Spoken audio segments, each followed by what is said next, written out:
আমার সকল বন্ধুদের জানাই কোজাগরী লক্ষ্মী পূজার শুভেচ্ছা ও ভালোবাসা। আর তোমরা তো সবাই জানো এই বছর আমাদের পুজো হবে না, আর সত্যি খুব কষ্ট হচ্ছে। আর আমাদের প্রত্যেকের বাড়িতে আজকে এই কোজাগরী লক্ষ্মী পূজা কত আনন্দে কত ধুমধামে হয়, তাই না? তো এই বছর আমরা একটু সামান্যভাবে নিত্য পূজা যেরকম হয়, মানে লক্ষ্মী পুজো দিই।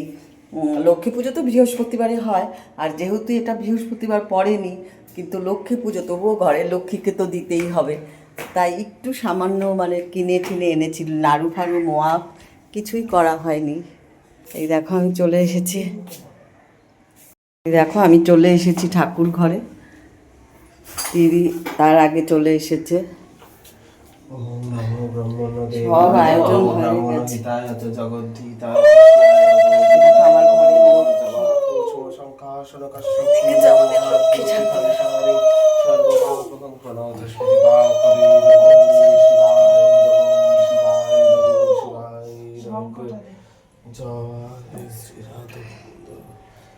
গোপালকেও নিয়ে এসছে একবারে, গোপাল সোনাকে।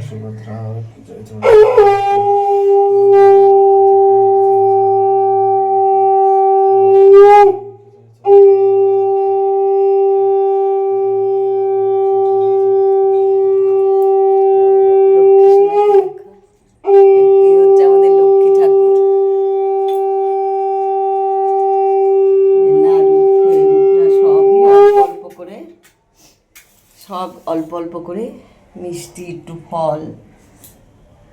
দেখো ঘরের লক্ষ্মীকে তো আর অভুক্ত রাখা যায় না, তার জন্য আমরা মানে সেইভাবেই দিচ্ছি। ঘরে যেরকম রোজ প্রতিদিন জল মিষ্টি দেই, কিন্তু জানো আমাদের এই লক্ষ্মী পূজায় আমরা কত আনন্দ করি। সকাল সকাল রান্নাবাড়া করে দিদি আমি নাড়ু মোয়া, তিলের নাড়ু, আমাদের আবার তিলের নাড়ু করার নিয়ম আছে।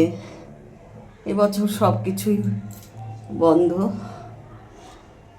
কার কার বাড়িতে হচ্ছে পুজো সবাই কিন্তু কমেন্টস করে লিখবে। ওই দুপুরবেলায় একটু পূর্ণিমা তো লেগে গেছে, তাই দুপুরবেলায় ঠাকুরকে একটু দিয়ে দিচ্ছি। এই যে আমার লক্ষ্মী ঠাকুর।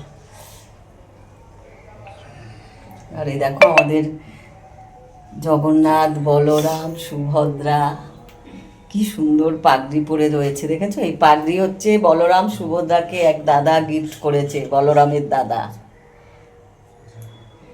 এক দাদা বলরাম সুভদ্রার এই দেখো জগন্নাথকে গিফট করেছে পুজোতে। কি সুন্দর লাগছে সামনে।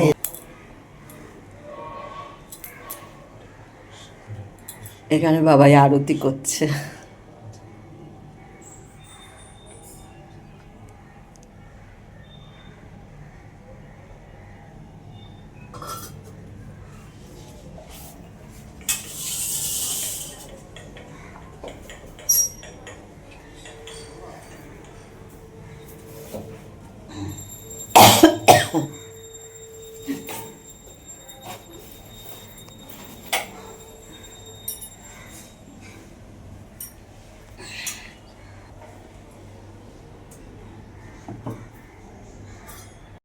আমাদের লক্ষ্মী পুজো হয়ে গেল, আরতিও হয়ে গেল।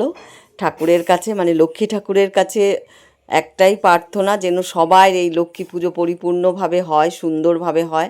আর সবার ঘরে যেন মা লক্ষ্মী যেন একদম বিরাজমান থাকে, ধনে জনে পরিপূর্ণ করে রাখে। ঠাকুরের কাছে এই প্রার্থনা, সবাইকে ভালো রেখো ঠাকুর, সুস্থ রেখো। সারা বছর যেন তুমি আমাদের সবার ঘরে ঘরে বিরাজমান থাকো, ধনে জনে পরিপূর্ণ করে রাখো। এটাই শুধু তোমার কাছে প্রার্থনা। আর তুমিও ভালো থেকো, সুস্থ থেকো।